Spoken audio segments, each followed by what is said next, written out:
Dear students, अस्सलाम वालेकुम। उम्मीद करता हूँ कि आप सब खैरियत से होंगे। OA लेवल्स अकाउंटिंग में हमारा चैप्टर है जिसका नाम है लिमिटेड कंपनी, और इसके हम कुछ बेसिक कॉन्सेप्ट्स को डिस्कस कर चुके हैं। आज हम इसमें मज़ीद कुछ चीज़ों को और डिस्कस करेंगे। इसमें बहुत सारी थ्योरेटिकल एस्पेक्ट्स हैं, पहले उनको समझना बहुत ज़रूरी है ताकि आगे जब हम प्रैक्टिकल क्वेश्चन करें तो हमें ईजिली समझ में आ जाए। अच्छा, आज की चीज़ को समझने से पहले एक एग्जाम्पल आपके सामने रखता हूँ। मैंने यहाँ लिखा प्रॉफिट फॉर द ईयर। अब प्रॉफिट फॉर द ईयर कितना है वो मैं आपको आखिर में बताऊँगा। मैं यहाँ पर 3 लफ्ज़ लिख रहा हूँ। इंटरिम डिविडेंड $1000, फाइनल डिविडेंड $2000 और जनरल रिजर्व $4000। ये क्या है सर?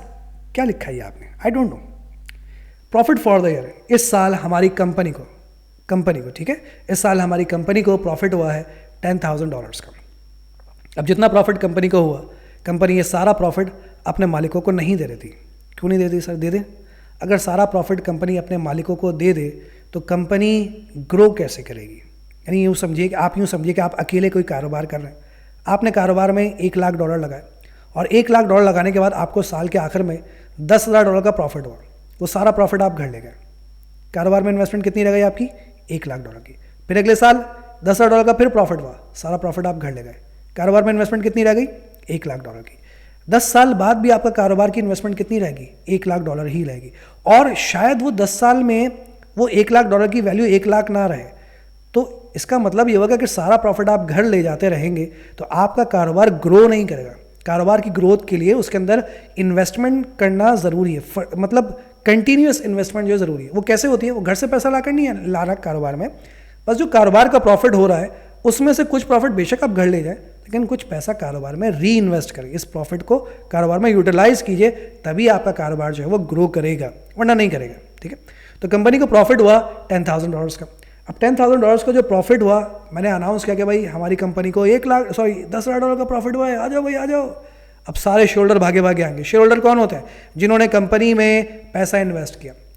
ठीक है, कोई भी पब्लिक हो सकती है जो कंपनी के शेयर्स को खरीद सकती है। शेयर क्या है? Share basically a piece of paper है, कागज़ का टुकड़ा है जिस पर लिखा होता है कि आपने हमारी कंपनी कितने शेयर्स खरीदे हैं और एक शेयर की वैल्यू कितने रुपए होती है, कितने डॉलर होती है, वॉटेवर। ठीक है, तो अब सारे शेयर होल्डर कंपनी की तरफ भागे चले जाएंगे। जिन्होंने कंपनी में पैसा इन्वेस्ट किया वो शेयर होल्डर यानी कंपनी के मालिक जब प्रॉफिट का सुनेंगे तो वो भागे आएंगे, सर हमें प्रॉफिट मिलेगा, आ जाओ भाई आ जाओ। अब जब प्रॉफिट देने की बारी आई तो जो प्रॉफिट मैं शेयर होल्डर को दूंगा, मैं कौन? कंपनी का डायरेक्टर। ठीक है, आप कौन? Share holder. मैं कंपनी का डायरेक्टर शेयर होल्डर को जो प्रॉफिट दूंगा वो प्रॉफिट क्या कहलाता है? वो कहलाता है डिविडेंड। मालिकों को जो प्रॉफिट दिया जाता है वो कहलाता है डिविडेंड। ठीक है भाई, तो मैंने डिसाइड किया कि मैं आपको जो डिविडेंड दूंगा ना वो $3,000 का डिविडेंड दूंगा। ये क्या बात हुई सर? प्रॉफिट 10,000 हुआ, आप हमें सिर्फ 3,000 देंगे?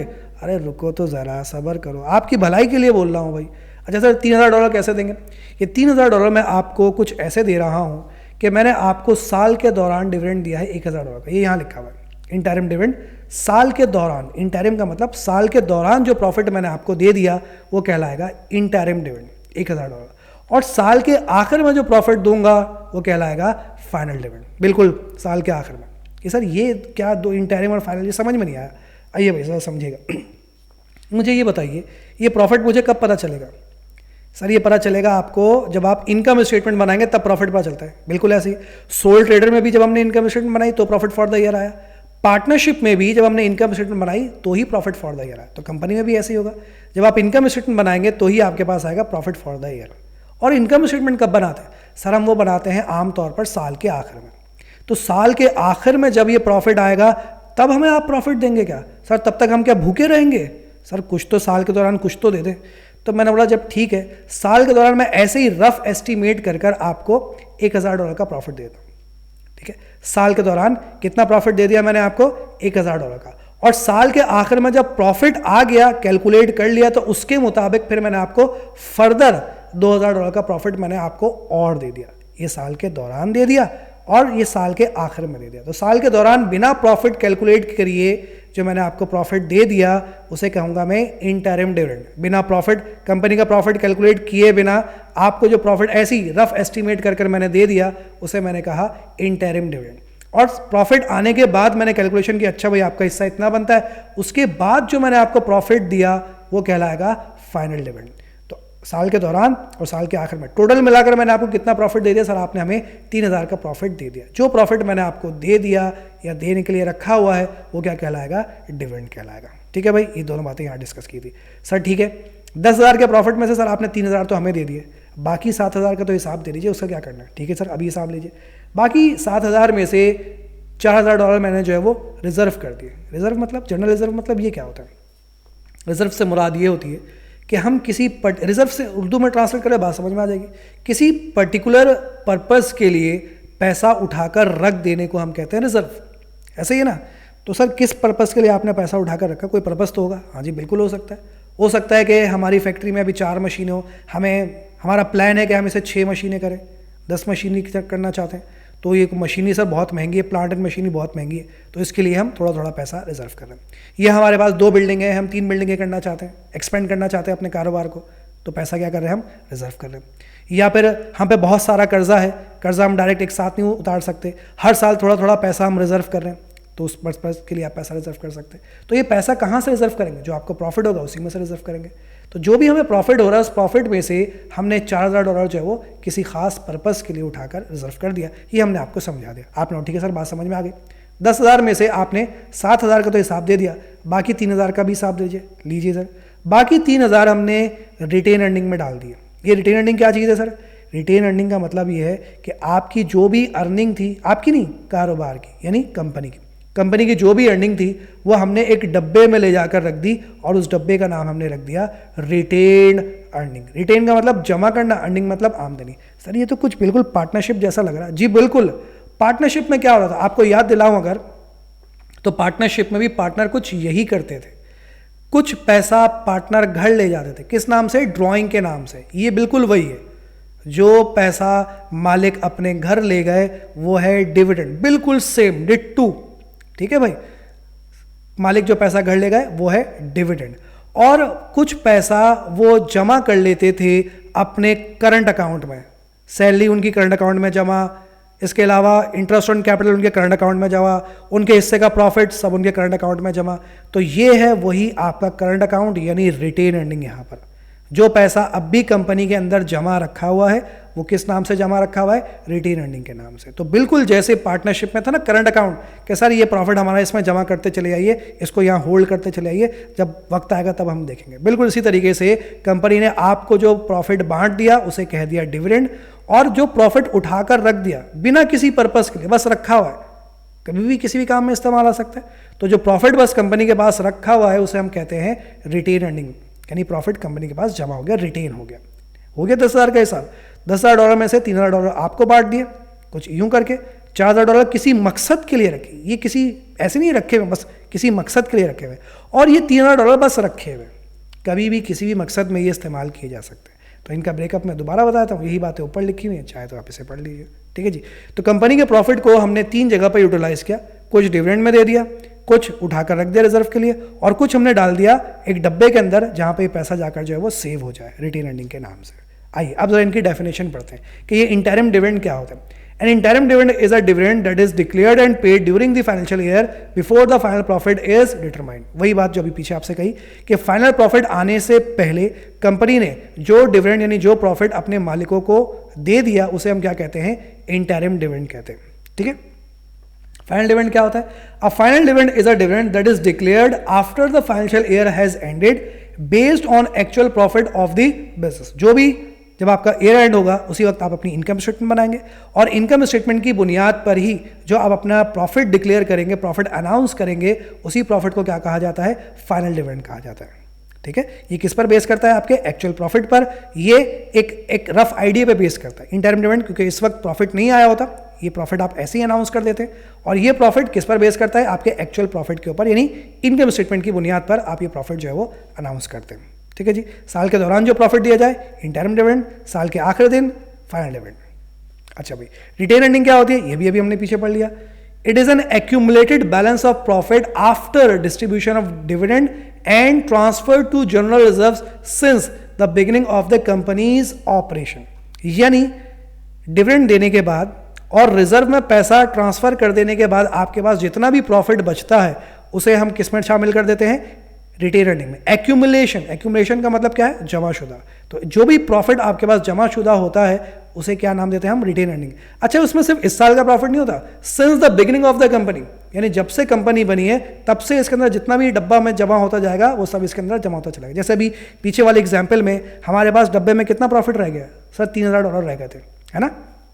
अब अगले साल भी बिल्कुल सेम सिचुएशन होती है कि 10,000 का प्रॉफिट होता है कंपनी को, 10,000 में से 3,000 आपको मैं डिविडेंड दे देता हूँ, 4,000 में रिजर्व कर लेता हूँ और बाकी 3,000 मैं रिटेन अर्निंग में डाल देता हूँ। अब जब बाकी 3,000 मैं रिटेन अर्निंग में डालूंगा तो पिछले साल का रिटेन अर्निंग में कितना था, 3,000, और इस साल का भी रिटेन अर्निंग में कितना आ जाएगा, 3,000। तो टोटल जो रिटेन अर्निंग में प्रॉफिट जमा हो जाएगा वो कितना हो जाएगा, वो हो जाएगा $6,000 का, since the beginning of the company's operation. जब से कंपनी ने ऑपरेशन स्टार्ट किया यानी काम करना शुरू किया तब से लेकर आज तक उस डब्बे के अंदर कितना प्रॉफिट जमा हुआ है उस सब को क्या नाम दिया जाएगा, रिटेन अर्निंग कहा जाएगा। डिविडेंड देने के बाद, ट्रांसफर, जनरल रिजर्व में प्रॉफिट ट्रांसफर करने के बाद जो भी बचेगा वो सब कहाँ चला जाएगा, रिटेन अर्निंग में। अभी जनरल रिजर्व क्या होता है ये भी हम पढ़ चुके हैं। It is a portion of the profit for the year that was reserved for the future development of the company. ये वो प्रॉफिट होता है जो आप कंपनी की डेवलपमेंट के लिए उठाकर रख देते हैं। अभी आपको पीछे एक्सप्लेन किया क्यों, किस तरह से डेवलपमेंट हो सकती है, ठीक है। तो किसी पर्पस के लिए अगर आपने पैसा उठाकर रखा है तो उसे हम क्या नाम देते हैं, जनरल रिजर्व का नाम देते हैं, ठीक है भाई।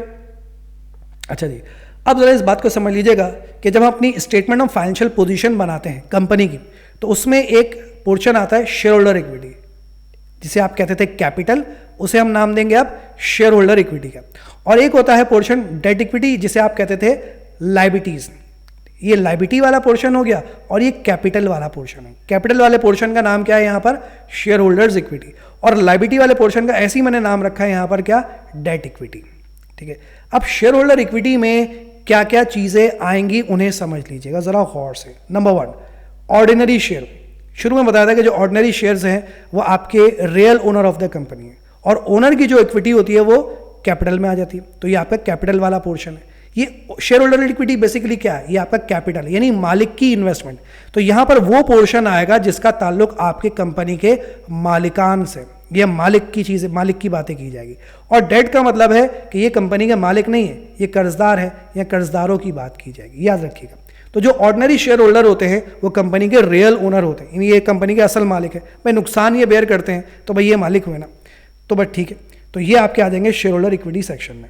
और क्या आएगा इसमें, नॉन रिडीमेबल प्रेफरेंस शेयर्स। हमने पढ़ा था कि प्रेफरेंस शेयर्स रिडीमेबल भी होते हैं और नॉन रिडीमेबल। जो नॉन रिडीमेबल होते हैं इससे हमने क्या वादा किया था कि हम आपके शेयर खरीदेंगे नहीं, जो शेयर हमने आपको दे दिए वो दे दिए बस। अब जब तक कंपनी है तब तक ये शेयर आपके पास रहेंगे, तब तक आप कंपनी के मालिक रहेंगे, तब तक।